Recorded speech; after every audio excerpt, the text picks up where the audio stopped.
Good morning and welcome to Moth News Live. I'm Keith Walsh. Beside me is Oscar Virdee. Good morning, Oscar. Good morning, Keith. How are you this morning? Fabulous. And yourself? Good, excellent. I've just out the other side of a 3-week detox. I'm feeling really shitty. Nice. What did you detox from?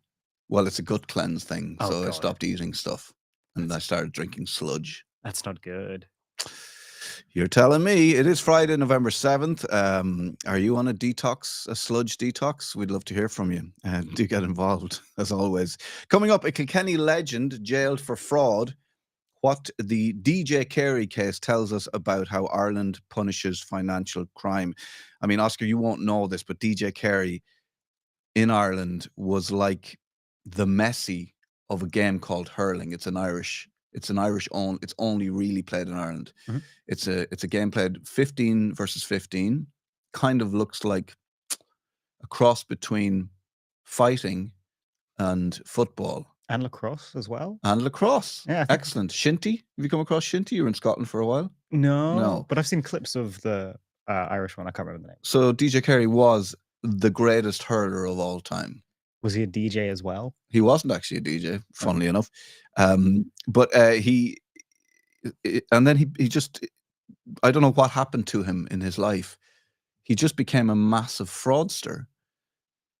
He frauded people out of money for his cancer treatment, even though he didn't have cancer. He got money from people sometimes in the regions of 120,000, 200,000, and now he's been I'll tell you exactly what's happened to him. But it's just like if you could imagine Ronaldo or Messi just becoming a guy who just goes around and tries to get like 20 grand off his friend because he's dying, even though he's not dying. It's a bit despicable. It's very, very despicable. The Sunday Business Post say Ireland needs to foster more risk-taking, but who's really taking the risks? Is it the founders or the financiers? I think we know the answer to that. And later, really disturbing questions about the safety of children in state care. First, here's the news in brief. Former Kilkenny hurler DJ Carey has been sentenced to 5.5 years in prison for deceiving multiple people out of money by falsely claiming he needed treatment for cancer. It's one of the harshest sentences for personal fraud in recent years, and it's drawn comparisons. Well, we've drawn comparisons with Ireland's banking scandals, where many executives walked free. The pattern seems to be clear to us. Personal deception with direct victims draws heavier punishment than systematic financial misconduct. And I will be chatting to Al about this a little bit later on. Hunger strike outside the Dáil. The survivors of Ireland's industrial schools have begun a hunger strike. Well, they began a hunger strike a couple of, let me say, how many weeks in 47 days, Oscar? Quick. About a month and a half, I'd say. They're on their 48th day of a hunger strike. How long can you be on a hunger strike for? I don't know. It's getting scary. I'm getting worried for them. They've been on hunger strike. They're outside the Leinster House. They're demanding basic rights that have long been promised, and actually they're entitled to, according to law, a medical card, a certain type of medical card, and a pension from the child labour they performed in church and state institutions. So when they were in these institutions working for the state and for the religious organisations, they worked. They washed sheets for wealthy people and they scrubbed floors, and and they never got paid for it. Now they're looking for the reparations. Campaigners say they're entitled to both under existing law, but that the government continues to delay implementation. Many of the strikers are elderly. Earlier this week, I spoke to survivor Miriam Moriarty Owens about her experience in the care of the Sisters of Mercy. This clip contains references to physical violence and torture, so that's a bit of a warning if you want to switch off. For the clip will be 4 minutes long. It's quite rough to watch. Then the other crude, I just have to give it the most. Nobody would believe that I was with my sister Anya, and I think some sewing machine was broken, and she says he did it. 1061 and 1060. Get up to bed, and I'll be up in a minute. I mean, the both of us were on each side in each bed in St. Bridget's dormitory, and she told us to take our clothes off and lie down, like face down, tied us with twine, to the bars of the bed, both legs, and like the shape of a cross. When one nun started counting, and the nun started beating 1 to 100. And the more you screamed, so I learned very quickly, if I don't say it would stop. I had to go back, and that was it. We went back downstairs. It was in the evening, and naturally my sister Joan was distraught at seeing me and Anya, and I had to watch her, and she had to watch me being beaten. That was another one. I think the one that hurts me the most is the day I made my Holy Communion. I had not met my mom, right? I had not met my mom. I didn't even know what a mom was, because she constantly told us that we weren't loved and that she didn't want us. But anyway, I did. So on the night of the morning of my first Holy Communion, my mum gave my sister Breda a prayer book, a rosary piece, and a medal. And it was in the morning. I was coming down the stairs, and Joan had dressed me, and it was tiny now, like, and no mirrors. Only the mirror was like up to the ceiling, and Joan had to kind of lift me up, and she did my hair with pillowcase rags. She tore them up, and she made my hair curly. And she says, "You're my princess now, and you're going to be lovely today," because something drastic happened to my own sister Anya when she made hers, which I can't even talk about. And she's gone to God. So she gave me my prayer, and you know what? I had a lovely morning. I went over to the church, made my first Holy Communion with another girl, my friend, and made my Holy Communion, came back, and we four of us had something to eat together, which was, to me, was very special.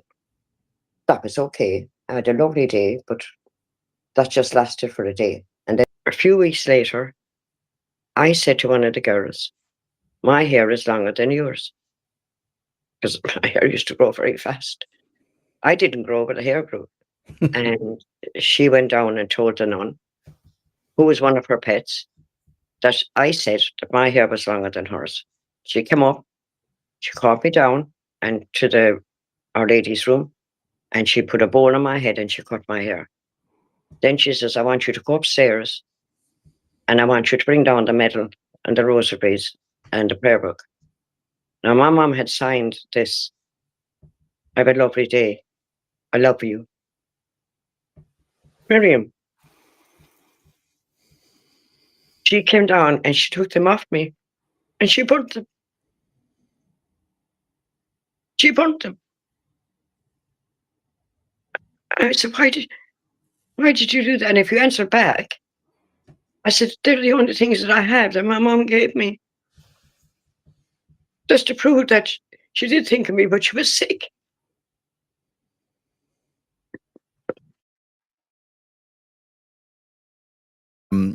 Miriam and her sisters ended up in that industrial school because her mother got TB, and the courts decided they gave them criminal charges. Miriam was a baby, and I'm not sure how many crimes a baby can commit, but Miriam still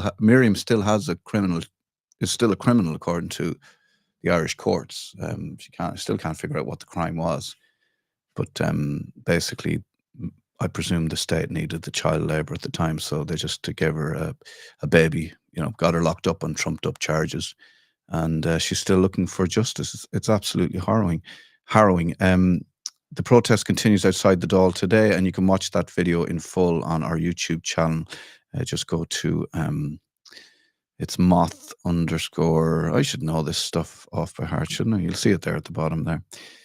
MOTH _ news, all caps. There you go. Right. Very briefly, there has been a big arrest in the world of crime. Mr. Big has been arrested. Terrible nickname. Sure, there's other Mr. Big. There was a rock band in the 90s called Mr. Big. One of Ireland's most notorious organised crime figures, known as Mr. Big, has been arrested in Dublin as part of an ongoing Garda crackdown on drug trafficking and money laundering. The man in his late 40s was detained by the Gardaí. Sources say the arrest is linked to an investigation into major cross-border operation involving firearms and encrypted communication networks. This man's supposed to be very, very clever. Right. I mean, that's it for me. Oscar, how are you today? I was good, and then that interview, and now less good. Yeah, it's shocking, isn't it? I mean, It's- these. I'm not sure if if there's similar stories. I'm sure there are similar stories in Britain, in England, but we were particularly hard on our children in Ireland.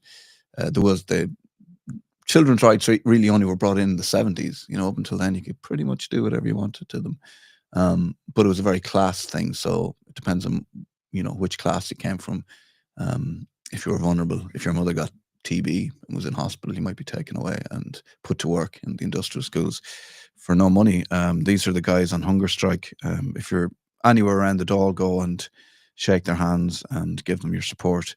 48 days on hunger strike so far, and I really hope they get justice. So, over to you, Oscar. Okay, so sorry. In the Sudan, some kind of good news. The RSF has agreed to a US proposal for a humanitarian ceasefire, but Sudan has still been torn apart by a civil war that has killed thousands, displaced millions, and devastated entire regions like Darfur. But this is not just a fight between two generals, it's a war shaped by foreign powers. And one of those foreign powers actually has admitted that they helped it happen or should have intervened earlier. And that foreign power in question is the UAE. So a bit of background on the conflict first. The Sudanese Armed Forces, or SAF, and the Rapid Support Forces, also known as the RSF, the guys have just agreed to the ceasefire, were once allies. In 2021, they jointly led a coup that overthrew Sudan's transitional government. That move collapsed a fragile democratic process and set the stage for all-out war.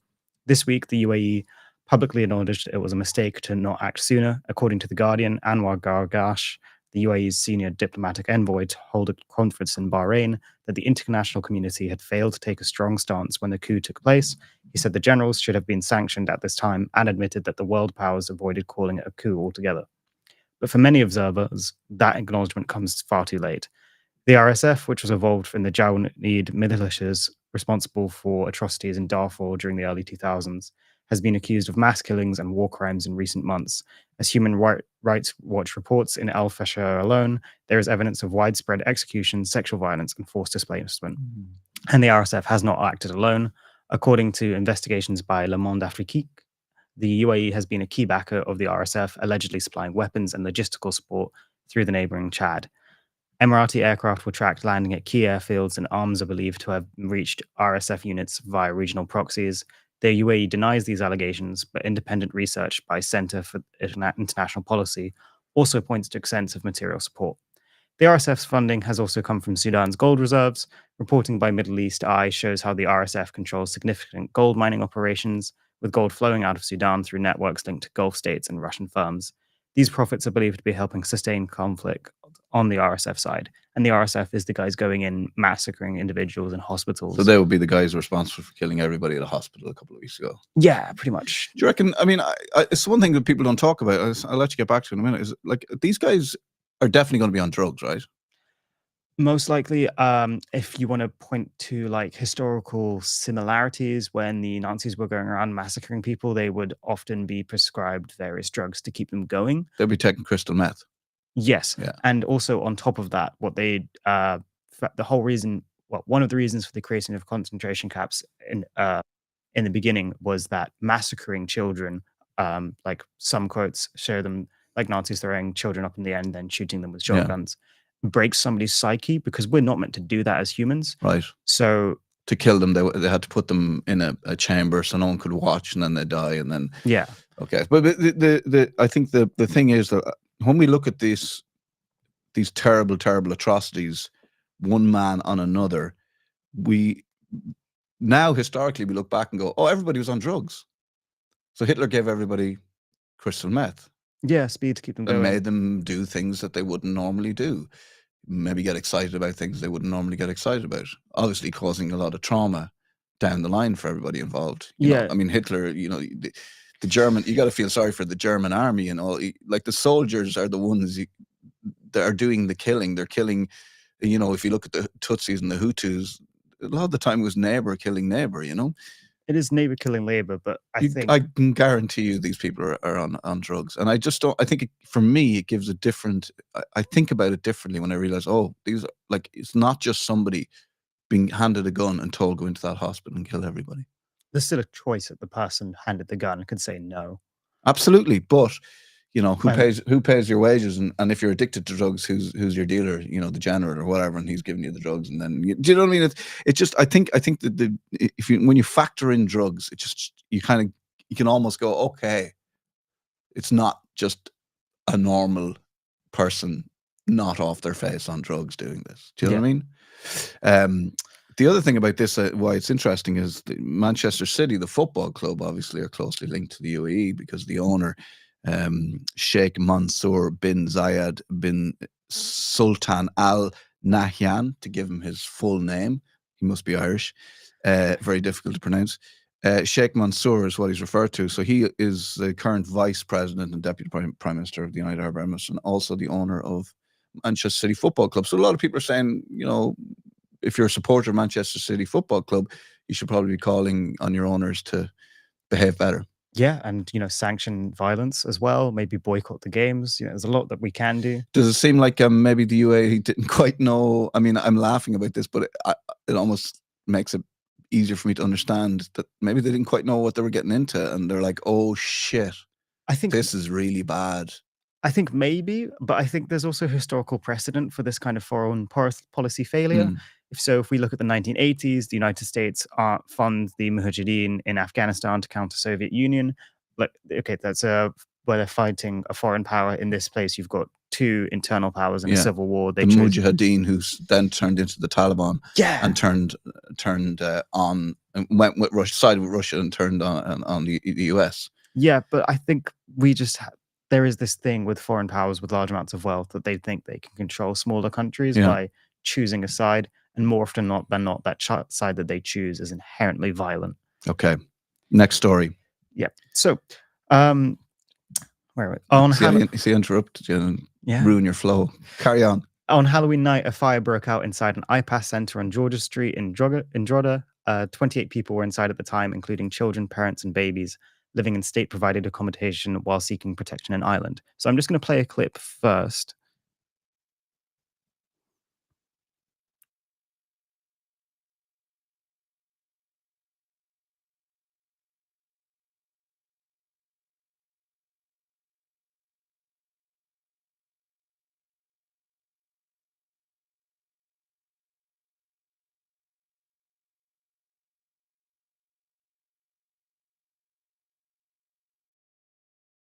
So that is filmed from a. I need to click back on this one. Here you go. Here. There we are. Sorry. So that clip comes. It's not been confirmed by Garda, but it's understood to be part of the investigation. Interestingly, the stairwell where the fire took place was inside a locked keypad, so somebody had to be given a code to gain access to that building. So Garda say the fire was started deliberately, and residents told journalists they had seen fireworks thrown at the building earlier that night. Earlier reporting had suggested that it was a fire started by people cooking inside, but that was just false reporting as far as I can tell. One parent speaking to the Irish Independent described smoke flooding the corridors where they had their baby trapped upstairs. Footage that was posted by Thomas Brancard, which I've just shown, as you can see, quite clearly shows somebody lighting the fire inside a stairwell. Garda have not officially confirmed the source, but two men in their 20s have been arrested under Section 4 of the Criminal Justice Act. Reporting by the Dundalk Democrat confirms they are being held for questioning in connection with the fire. I mean, I came across this. I'm going to bring Al in a second, but I came across this headline. You came across this headline. Two held over Drogheda iPass Centre attack are linked to Boylan organised crime group. The arrested males who are associated with the Boylan organised crime group, allegedly headed by two brothers, Keith and Josh Boylan, have been described as low-level drug dealers in the town. So, I mean, you know, you'd wonder why a drug gang would be interested. But, like, I presume they're there. the problem is, and I know I'll have something to say on this. This is a community who have an issue with what's going on at this iPass center, and we've covered it. Like it comes back to the owners.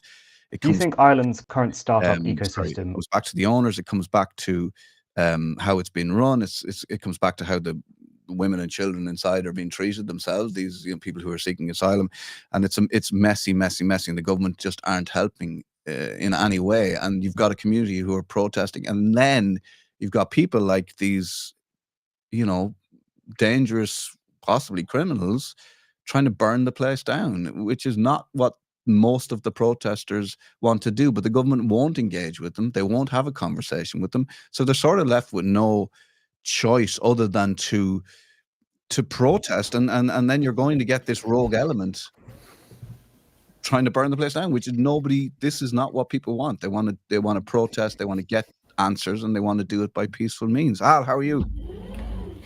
Hey guys. We've no sound for you at the moment. Oh, I can't hear him. No. Oh, okay. Can you hear him? 1 2. Just is there a channel down or 1 2 1 2? we can't? You can hear Al, can you? Al, can you hear us?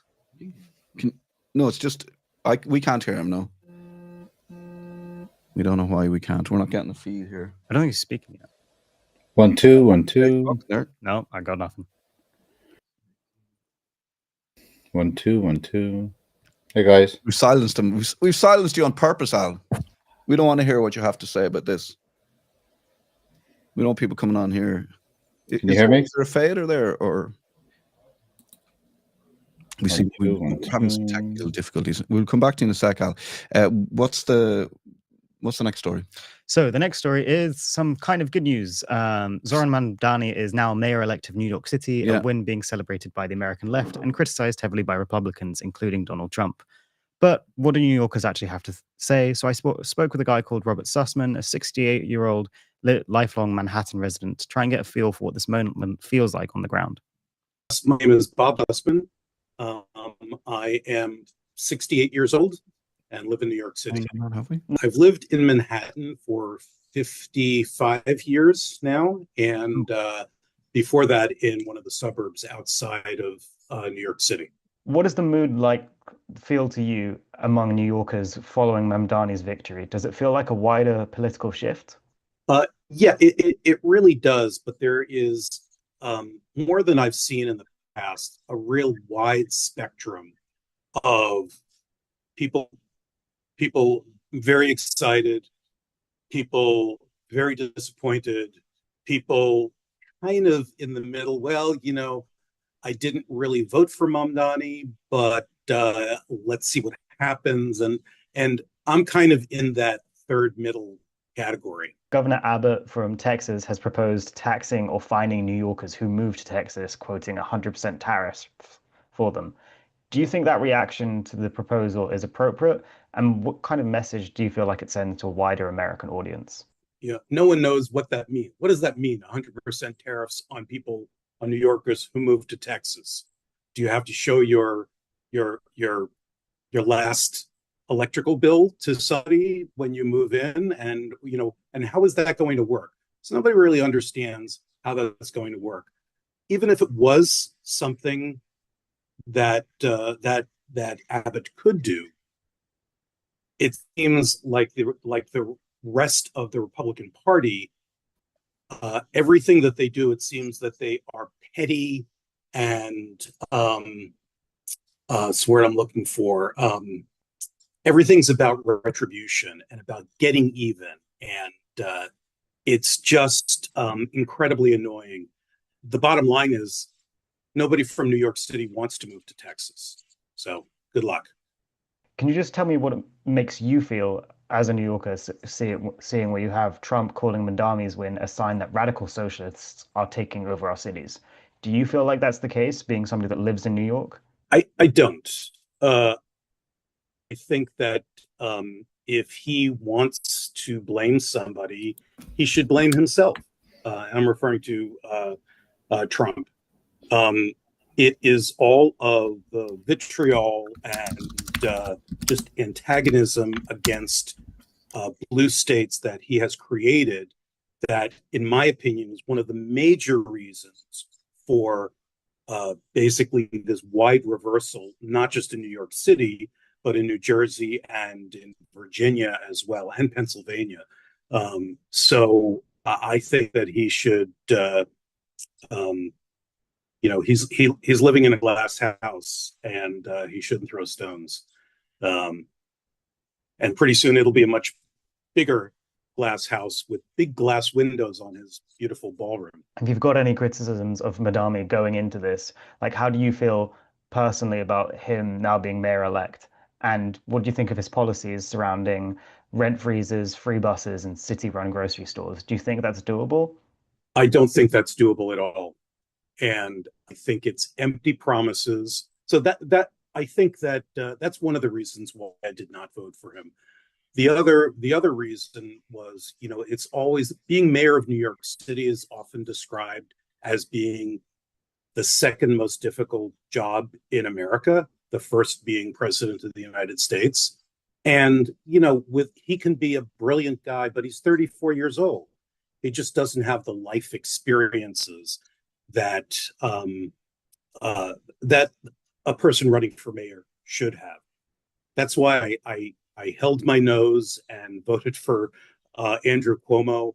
I think he's a despicable character, but of the three people running, I felt that he was the best capable of the most capable of the three to run a complicated city like New York. I think that there is a very positive mood on the streets as a result of the election, and a lot of hope, even for people who didn't vote for Mamdani. There's a lot of hope that he can do good.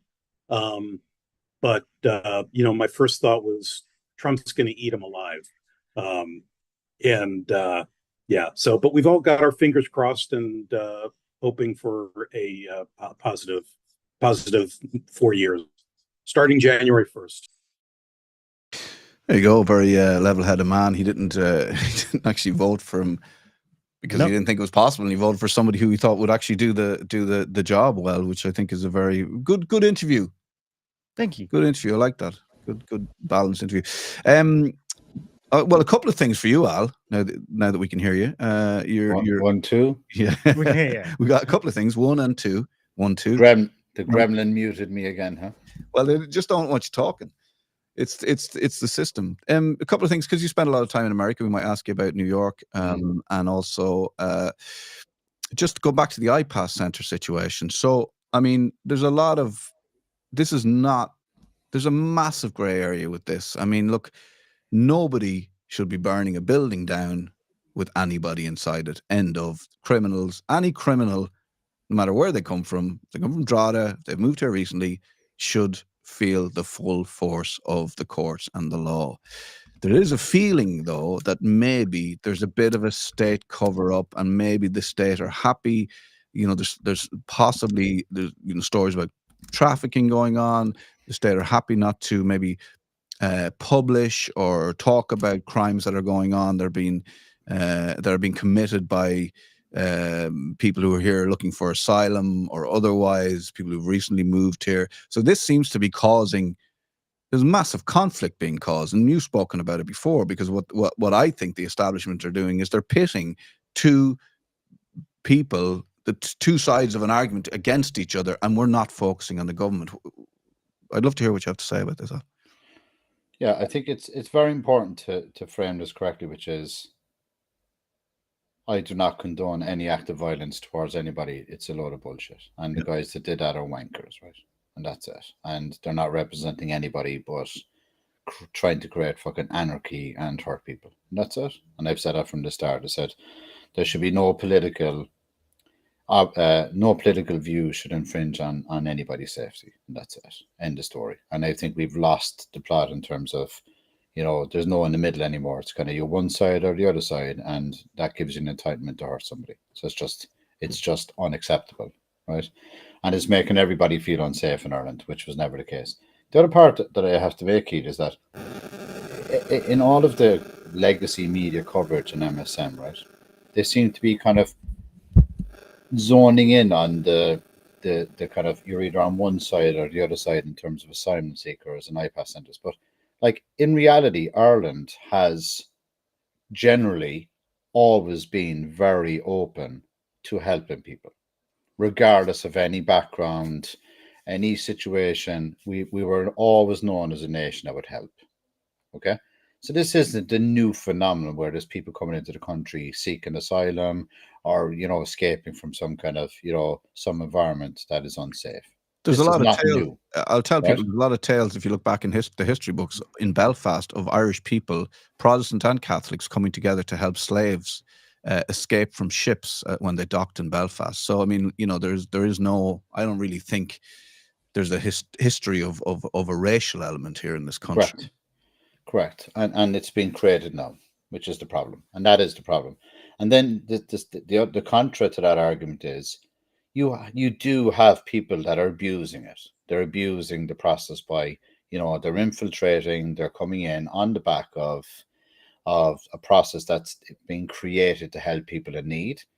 And they are also equally aggravators, and they are conducting, heinous acts against people in Ireland, like hate crime is up, physical attacks on women is up, a story of a 10-year-old child being raped and picked up and brought into a centre and raped. Protests kick off from that, and continually what's happening is the tagline for all that's happening right now is hate. It's everybody's. We're all hating on each other in Ireland. Yeah. Right. And it's not about being even Irish anymore. We're essentially losing our identity in this kind of grotesque attitude towards color of skin. Where have you come from? Where are you living? Are you right? Are you left? Are you fucking black? Are you white? That's it. Like we're in a religious war here, whether people want to realize it or not or admit it. And what does that mean, though? There's no win. There's nobody going to win here. What does a religious war mean, though? Because I'm not religious, but yeah, I would have a view. I would have a view on it, and I would have I would agree on a lot of what you're saying, but I don't know about what the religious war is. So basically, people are being pigeonholed into religion. All right. Okay. So you're either in one camp or the other camp. Muslim or Catholic or yeah. That's it. And then you're being tarred and tagged with that, and that's it. So that I'm all you have to do, Keith, is look at the protests. You've a march on one side, a march on the other side, and that's it. And that's what's happening on a global basis. Yeah, I mean, I think I would feel like it's lack of communication by the government. They've created a vacuum. I know we've spoken about it before. They've created this vacuum where there's a vacuum of information. There's too much gray area. There's not enough transparency, and it helps if you've got essentially the bulk of the people who are coming here to Ireland legitimately looking for asylum, right? And the people whose communities they're moving into. These people should all be on the same side, and they should all be looking and pointing towards their government and our government and the people who run the world and saying, you're not doing the right thing by us. Because a lot of these people are escaping persecution in their own countries.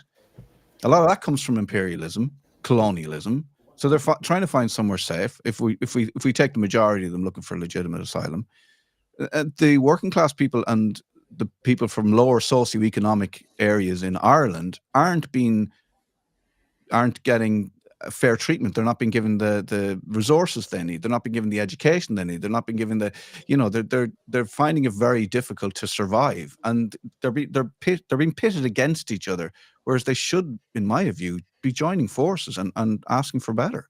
See, in my opinion, that's even not entirely correct in terms of accuracy, because it's not just even the low income anymore, Keith. It's actually even people that are in a situation where a couple of years ago they would have been considered on the high end of earnings, right? Like we're not even like that's not even correct, because that's the government's PR bullshit again, right? Okay. There's people that have a number of children, 2 people working. They can't afford childcare, and they cannot afford to buy a house, or they cannot afford to live at a normal standard of living, which then brings in a vacuum. But that's kind of the ongoing debate, right? But the other side of it is, when you have a society that does not have the pillars of what's called democracy or a developed country in place, which is a high standard of healthcare available to look after its citizens, right? Okay. A process in place where people can have the fundamentals, which is they can afford to purchase their own home. Okay. They can get access to, lending and credit to be able to purchase, items of, let's call it, it's not even luxuries, they would be seen as necessities. Okay. Right. And then the last thing is you need a government that listens to the people in terms of there is friction created when people feel that they don't even have an opportunity to be heard, right? Yeah. And then you've got a judicial system, which we'll cover in a minute, that is completely out of whack and out of balance, right? There is no logic to it. And, it all kind of, transcends from the lack of leadership, which we've spoken to, right? And the leadership is from top down, identifying, okay, what is political? What is a politician? A politician is supposed to be a public representative appointed by the people, regardless of who voted for them, should be representing the people on all sides. But they just don't seem to want to negotiate or bring in any kind of mediation. I mean, if we were running a company today and you had 10 employees and 5 were on one side and 5 were on the other side, and they continually were in a battle of different views, different opinions, it's the responsibilities on the leader to bring them into some kind of mediation or arbitration to say, guys, we got to work together. Let's figure this out. What is the medium here? What is the happy medium to bring some kind of resolution to the dismay and the discernment on both sides? Is the answer then we just need to have stricter policies around asylum seekers? Because we know, like, the problem for me is, like, I'm very much, I'll be honest with you, I'm very much like, just let everybody come and live here. I don't think borders are very helpful, but that's just my own personal opinion. We'll just keep let's tease that out. We had a presidential campaign. We had a presidential campaign that was a load of bullshit, right? You had spoil the vote. People are saying, I'm going to spoil my vote. The candidates put forward were not they built a process in that prevented candidates that people wanted to vote for by not being able to get on the polling cards, right?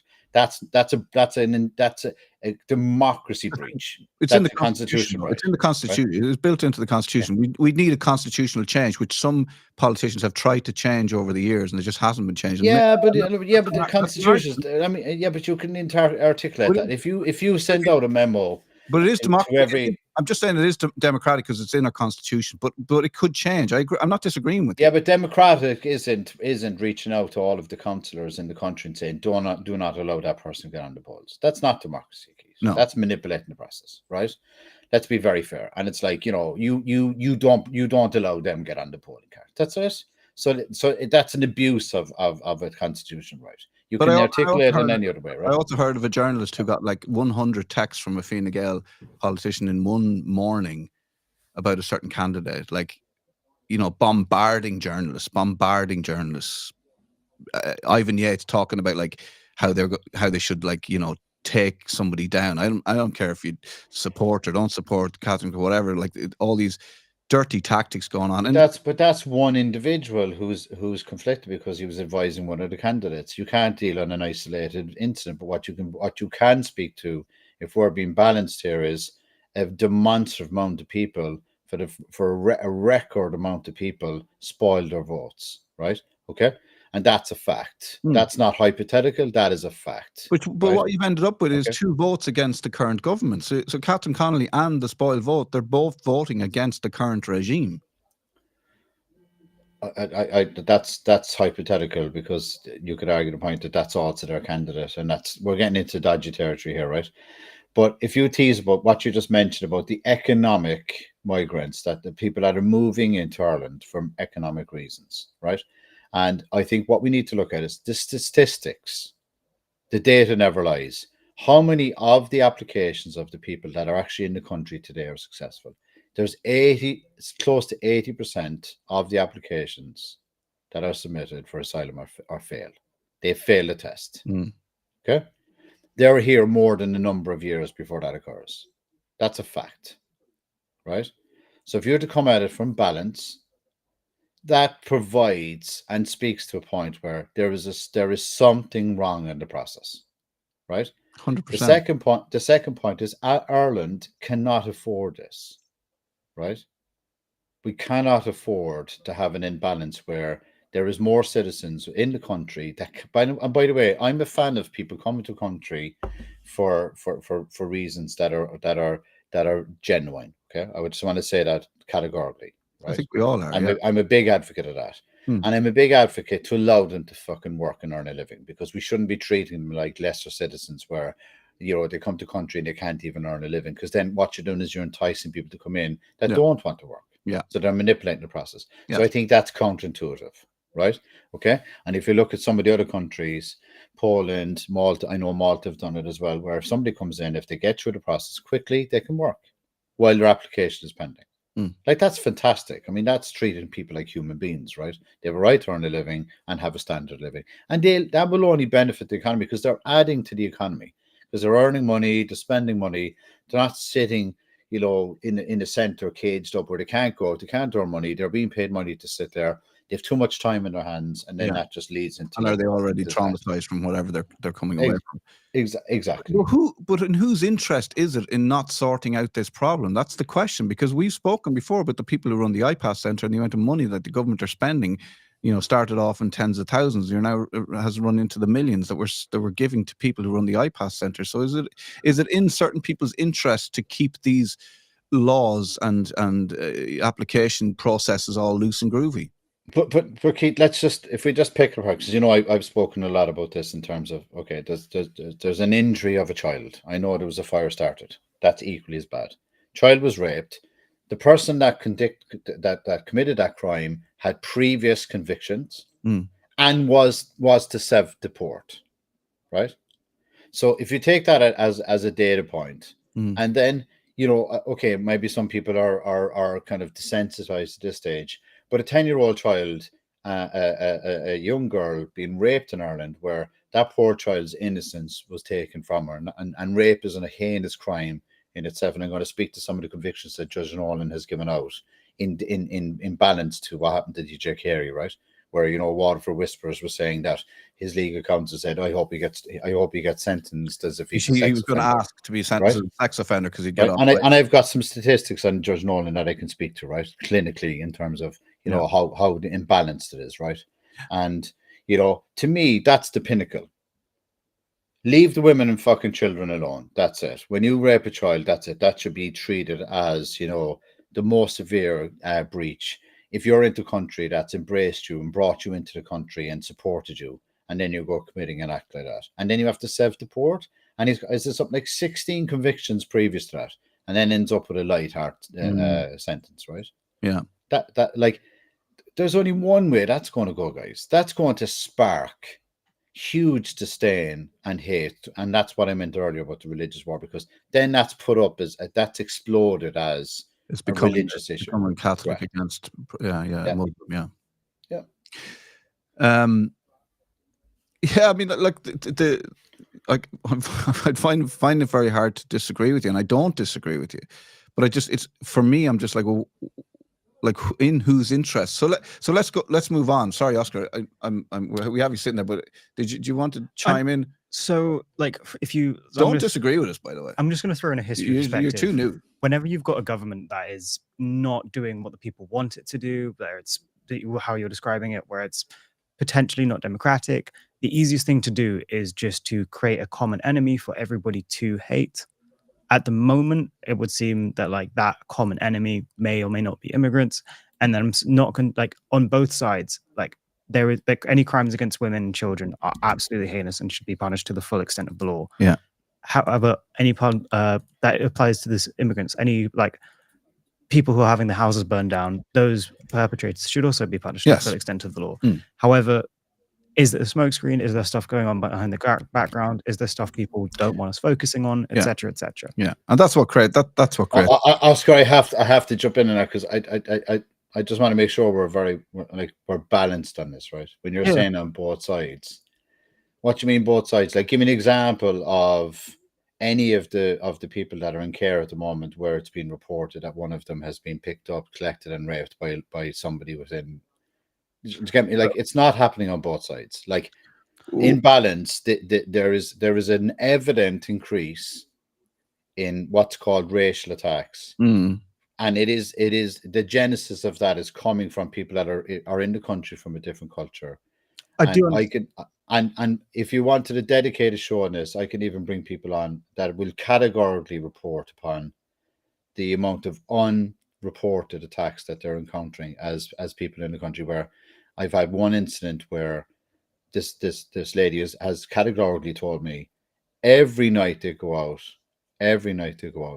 But this is they're this going is into hearsay. bars and they're being targeted by a group of guys from a certain ethnic background. Yeah, but this is in the hearsay as bars. well. I mean, because Irish guys can No, it's target women on a night out as well. We all know No, that. yeah, but that's what I'm saying. have We to want, look at- we I have to think look that's at- how we get into the balance of it. But we have what to I'm look saying- at the majority of attacks on women and children in Ireland are perpetrated by Irish men. I'm not also The majority, like massively, but it happens in Stand the home. over that, though, Keith. Let's get the stats in that. Oh, I I wanna will give you see- the let's- stats. I've given you them before.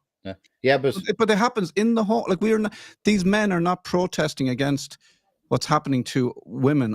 Like, if you look at the stats of femicide and abuse of women in the north of Ireland, like the most dangerous place in the world to live, or in Europe to live for women, and it's not people who have just moved here. Al. also, I completely agree with what you're saying, where you're going to have people coming in and then who are going out in large groups of men from certain ethnic backgrounds. I think that happens as a result of, like, if you look at those cultures that people come from, they're not cultures that are very respectful of women. And I don't disagree that that's happening. I would also just want to raise that the reason that you are unlikely to find any immigrants speaking about where they've been attacked or they've been assaulted is because of how underreported it is anyway, even among native people. And then when you have an immigrant, you already have that label over you. You don't want another label of the fact that you're a victim. So I'm speaking to hoping to speak to a charity next week to try and get a better background on the type of presentations. But you're also having these people who come into the country, don't know the systems, don't know who they would even report to. So I think it's like, are immigrants possibly assaulting women? Yes, Possibly, yes, allegedly. they are. Yes, we can say categorically they are. Absolutely, Yeah, you have seen that, but are you having people who aren't reporting because they don't know how to? They don't have the systems in place. Yes, we are. All of these things are true. All of these things are true. And I, like, for me, I'm like, anybody that breaks. So Keith, but Keith, I've just achieved my goal, right? I played the devil's advocate. So what I've done here is a test case, right? So when we're trying to trigger what's wrong, so now you've got it. We're in the information matrix. So confirming my point, this is the garbage that the other side are being fed, and I just successfully did it, right? But who are the other side? Right. This is what I'm saying. There's no in the middle anymore. It's sides. But who are the other side? So the guys that are going in attacking these IPA centres are going in blindly because they're being convinced that Ireland is now in a state of vacuum. These guys are a huge threat to your men, women, and children, right? Yes. So they're attacking on that side. Yeah. But in reality, the mainstream media is creating a narrative. We both know that in Ireland, for a long time, long before this became even an issue, yes, women did not get a voice from domestic violence and attacks by fucking Irish guys. Exactly. So I just succeeded in my point. This is the information matrix again, right? Whereas if we can start educating the guys, like, guys, would you fucking listen? Irish women will tell you categorically themselves that the biggest threat is in their own fucking homes. Yes. Right? So I think the onus is on us as an independent fucking journalist outfit, right? Okay. To start highlighting the fact that this is bullshit. Yes. Right? So the mainstream media are they're exaggerating this to say, right, here and where does it lead to? Hate. Yes. Right? Ultimately. Okay. We both know Ireland's history, guys. Like it's not a fucking secret that, you know, Ireland got destroyed by, you know, the Catholic Church, by fucking Christian brothers, like, you know, long before there was any IPAS centres in Ireland, right? That's the reality. We know that domestic violence in Ireland has been a big problem for a long time. Yeah, and crimes against children. If we go back to Miriam's story with the nuns. Exactly. Yeah. And we've had people on. So my point is that the only way that we have a hope of getting out of this is to start addressing the core underlying issues, which is for every person that's coming in, there's somebody taking advantage of that. And if we just unpack it for a second, so economically, right? 100%. There's people at the top of the pyramid making a lot of money from the centers. Reality. 1 point. 100%. Second point, trafficking, which we covered last time, is off the chart. Yes. Right? So in this process, we've got all this noise here. Let's focus on the men. Let's focus on the assaults. Let's focus on the safety. Underneath, women and children are under threat from both sides. Yes. That's a fact. Right? 100%, Al. Like, I'm so glad we got to this point, because I think we're singing off the same hymn sheet. And ultimately, women and children are vulnerable in this country. I don't care where you're from. You should feel the full force of the law if you exactly. So what I'm orchestrating here, Keith, is that they've done a fantastic job at separating us, saying you're either left or right. But the reality is, we're losing grasp of the humanity of get rid of the hate. You're entitled to your political views. I'll still sit down and have a fucking beer, a non-alcoholic beer, fucking tea with you, and have a laugh, right? Because we're colleagues and mates, right? Yes. And I don't care about your political views, and we'll debate it here. But important. in reality, these guys are fucking winning. Because if you sit down in a bar, and I've done this, right? I've sat in a bar silently myself, having a coffee, and you can sit down. If you were there for an hour, you'll hear political views raised at some point. And there's no one in the middle anymore. Yes. But we're trying to find a middle ground here, I believe. Like my opinion here is quite binary in terms of we have to break out the economic underlying issue that's occurring here, which is there is people making a lot of money from anarchy. Yes. Right. Yep. And this is the disguise for that. The second part is it's actually tearing a country apart. And we're not the only country that's gone through this. The UK has gone through it. And it's, stampede after stampede. There's a march every other week now, right? On both sides. I'm marching for that. I'm marching for this. We're marching for that. I'm like, okay, guys, like, what's the real issue here? You've got the politicians at the top that are doing absolutely nothing about it. Because they don't need, because it suits them. It's serving the purpose. Like we're paying our teachers, our nurses, our Gardaí, we're paying them less and less and less. Like we've less Gardaí on the streets. We've less, like we're not, it suits. I want to get to the bottom of this economic reasons that Ireland is the way it is. And I think we're getting there because of all this, like all of these stories that we're bringing through MOTH. Are, for me, seem to be coming together. Who's running the IPAS centres? Who's making money? Where's that money going? Why are we not allowing Indigenous companies exactly to flourish? So I think the task force is talk about the DJ Carey case as well, and Judge Nolan. Let's get into that in a second, and that's exploitation at another level, right? But I think just as, and I'll leave the final note to you guys because you're far more articulate than I, right, on this. But I think one of our missions should be, we should change the narrative of this to the exploitation plan. Yes. It's exploitation of both sides, of everybody. Yes. There is no sides here. There's a pyramid. Because at the top of this pyramid, guys, there is a certain percent of people making a shitload of money from this anarchy. And that's the reality. Yes. And I agree with you 157%, if that is. How many percent do you let have? 1,000%. All of the percent. I totally agree. I feel like we've really sort of reached a place here that we probably all of us want to be in. And I think if we can focus on those who are harvesting money from this country so you've got the chaos down here and up here, they're just counting their money. Who are these people? And let's expose them. I think that's the way to go. And it's going to open up people's minds to it's not about the people that are in the conflict. It's they're puppeteers. They're pawns. They're just the puppets in them, man. That's it. And there's one target here. There's the fucking financial target, and the women and children, man, are cutting them. I'm not saying that the men are not somehow. But to a greater extent, it's women and children who will suffer. Women and children. They always have. 100%. They're unsafe. They're being targeted. They're being exploited. It's being manipulated, and and it's like open borders to move it around because it's an anarchy. That's it. Mm, It's yeah. like it's it's grotesque, man. Yeah. Can I just move on? Excuse me. I thought it was really good. Enjoyed that. So this is Me too, man. Me this too, is man. Waterford Whispers story, which is Waterford Whispers. You don't know is a humorous satiric Competitor? It's a competitor, Keith. a competitor. Well, first of all, they're much funnier, and also they probably get hit. Oh shit! I thought we were getting funny. Yeah. We're getting funny. We've a bit to go. But this water, it's like The Onion. The Onion, Reference, okay. yeah. So it's Irish, The Onion. So this is DJ Carey, and I need to remove these things here because they're in the way. Kerry defence asked Judge Nolan to treat him as sex offender while sentencing, and the reason for that, Al, I know you can speak to this.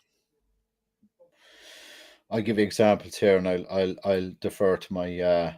I'm embarrassingly using an AI bot to get the objective and unbiased data. What do you Right? So I'll embarrass read it. I'll read it. I'm joking, right? I didn't do the extensive research that you guys do. I do my extensive I research. cheated. Kincaid failed legal using AI. I drink my own champagne.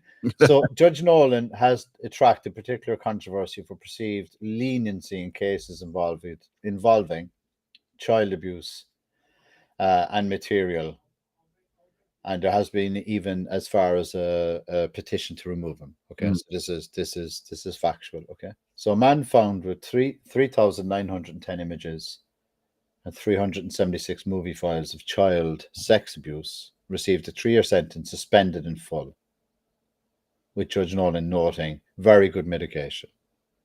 No, Okay. that we should be in jail. Suspended sentence for man found with 10,000 10,000. How do you child even abuse images respectfully. This is this quote, right? Respectfully. Okay.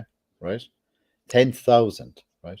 A civil servant found with 60,000 images and videos received a fully suspended sentence, with Nolan stating he had been punished enough with the shame he brought on his family.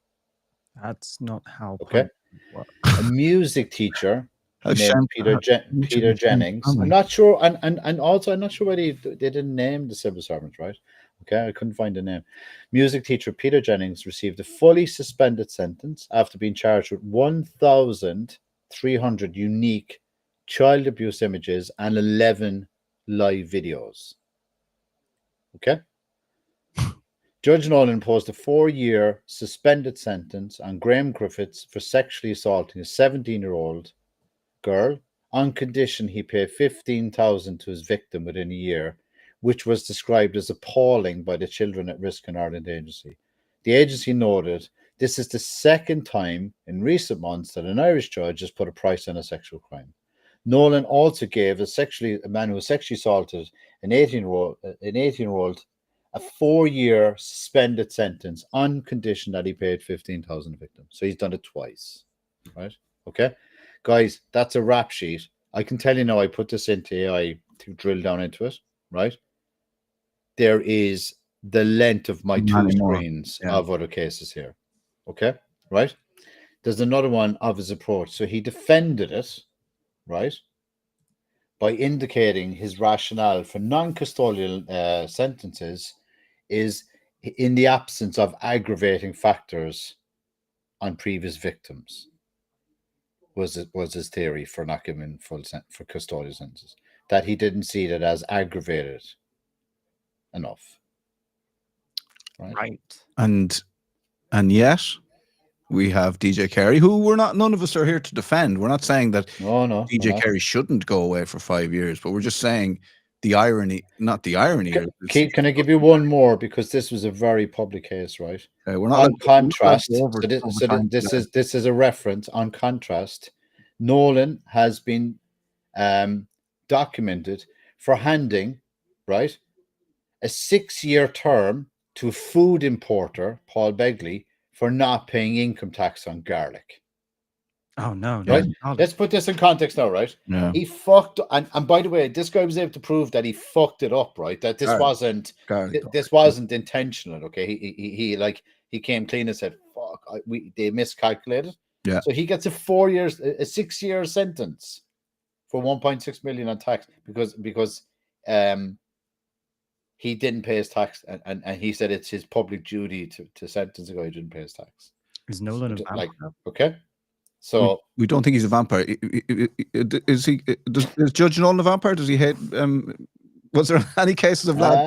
well, I'd say if we took it at its height, he clearly has a bias to Anyone importing silver bullets, wooden stakes, get big, heavy sentences.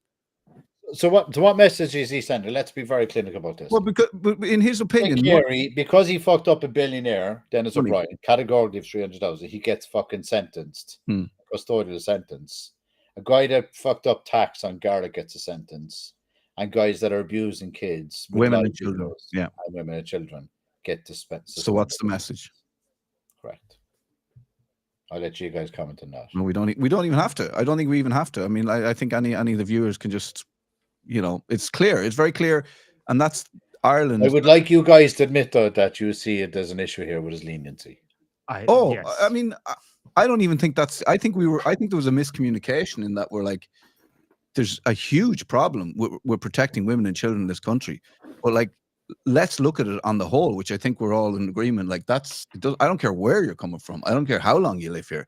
Like that is for a judge, an integral part of our judicial system in this country to be saying you don't have to go to jail even though you've raped a child or you've got child pornography or you've got whatever, thousands and thousands of like these, like where do they think these images come from, And for him to then to favor, somebody who's been ripped off, it's like it just puts into perspective where we place women and children and the safety of women and children in this country, regardless of the perpetrators and where they're from. They should all feel the full force of the law. Definitely. And especially when you consider out of 100 survivors, only about 7 will report their case. And out of all those 7, only 1 will see their case reach trial. And if they're seeing that case reach trial and they have a judge like that, it really doesn't make you question why people have no faith in this in the law system at the moment. Oscar, that's a very valid point, because then if you remember my comment earlier from the frustration of people, it's like that's an isolated case that was blown up into causing huge distress and dismay, and then you could imagine underneath the amount of people that feel completely frustrated, they won't even bother coming forward. Yes, right? And that's against, as you correctly say, Keith, the Irish, like that, they're Irish guys, right? This is the point I'm making. Yeah. Like all the examples I read out were Irish guys within the country. Yeah. Right? One's an Irish civil servant. I really want to play this clip and then we'll go. But I know Al, you had sent it in. I think it's really important because I think it kind of, if we're talking about sides and there's another side and we're on this side and we're on this is just an opinion from a person that maybe I wouldn't be on the same side as, but it's not important anymore. What's important is, what he's saying, and that I don't know if, this is a problem. I couldn't play the audio of this before. That was the issue the last time. Let me just see if I can share this. And if not, I'll just give you an example and a sort of an idea of what he's saying. Yeah, so this is so you can see the can you see the subtitles even? You can see the subtitles, Keith. Yeah. So basically what he's talking about is he's talking about he was talking about City West. This is a while ago, and I suppose it's like what we were talking about in Drogheda as well. But also he's talking about this child that was taken from care. There's 30,000 children missing since the start of the year, according to TUSLA. There's one poor child. The High Court put her into care. She was from Nigeria. She was trafficked here. She was put into care on a Friday afternoon at 5 o'clock. She was taken out of that care home. That as soon as she put into the care home, she was taken out that afternoon. She was found 4 years later in a locked room in a brothel. They weren't even looking for her. They were looking for something else. And there she was 4 years later. She'd gone missing, put in a care home, went missing that same day. And 4 years later, this Nigerian child, she'd been taken from her parents. Tusla put her into care. She was taken from care. They found her 4 years later, not even looking for her, in a brothel in a locked room. And this is the point. It doesn't matter where you're from. It doesn't matter the color of your skin. Children, and we might include women in this, are not safe in this country. That's it. And we have to drill down into why and even globally, why is that important to people, and why is that helpful to people? Sorry, Al. Even globally, dude, I saw. I'll share the statistics on it because I looked into it after Oscar's report last week. So I think, look, I'll give you an example. Something like 279,000 plus in Italy, unreported missing, 450,000 in the US, close to 300,000 in the UK. Ireland per capita is close to 5,000, like just missing. That's it. Just missing. Just missing. Yeah. And Germany, France. I can go on and on. I'll send on the footage to Oscar in terms of reports. We maybe follow up on that as well. Yeah. I mean, for me, guys, I thought it was a very good show. And for me, like, it's almost made me think about restructuring this whole show. When we would talk about it off air, but it's, you know, it's good to show the workings behind the scenes, because I found this conversation much more beneficial than maybe a traditional news platform structure of news item. Because I think what we got here was resolution. I think what we got here, we found a common ground. I think what we found out, we're probably all on the same side. And I think it's much more beneficial maybe to look at things that are going on and discuss them, the three of us, and maybe Oscar, you as our journalist, coming with us, bringing us the facts, bringing us the stories that we can discuss, and we can try and get to the bottom of it, and we can take on, you know, certain cases, and we can, you know, find out who's behind them, and we can name and shame and all that kind of stuff. But I think I just felt there's been a shift here. I think I'm quite happy to do some research. Yeah, we can talk about this off air probably. I hope you're happy to do some research. I do the research anyway. Young people these days. Amazing. Cool. I lock you up in a room for 4 years. Oscar, that's very funny. Keith, that's very funny, man. You're going to take him upstairs and.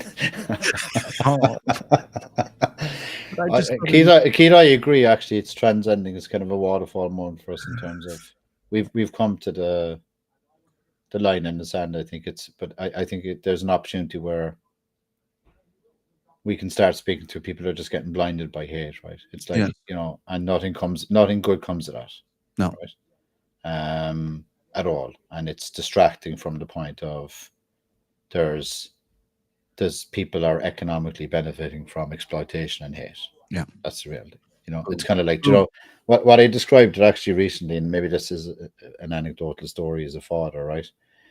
And I was trying to explain to somebody recently, I used the analogy of, you know, Monsters, Inc.? Yes. Right? And they were saying, you know, when the guy was going into the bedrooms and he was, you know, frightening the kid, and the tank, the energy tank filled from fear. I said, that's the planet right now. And the guy was like, fucking hell, man. Like, that's, he was like, Jesus, that's deep. You know, he's like, I actually get that point. I'm like, you think of people sitting behind in the corporate engine, and the more fear that's generated, it's topping up their tanks, because they're able, like, that's the best I could think in terms of articulation. Say, look, just think of that, man. That's what's happening. So the solution is to be a part of a solution and not feeding the fear. Not, do you know what I mean? It's something. There's been a switch. Something in my head has switched. A light bulb? What do you call it? I mean, there is a whole... I don't. My brain doesn't work. Road to Damascus moment, maybe. A light switch. There's a light switch moment. There is a whole school of journalism called solutions journalism. Solutions journalism. I love it. There we go. We're solution journalists. I guess in the Monsters Inc. Who are we? I guess will I fall into the Sully or where do I say it? Oh, who's the big blue guy? Sully. Thanks for that, Keith. Only because I am Harry. There's the character. Which one do you want to be? I'm the little girl. Boo. You're Boo. Oh, okay. Jesus Christ.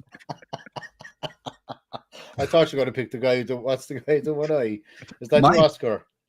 Mike Wazowski. Oh, there was a great trend on TikTok where there was American kids talking to their dads and saying, "Hey, Dad, I met a Mike Wazowski today. He said he went to college with you." And the dads are going, "Mike Wazowski?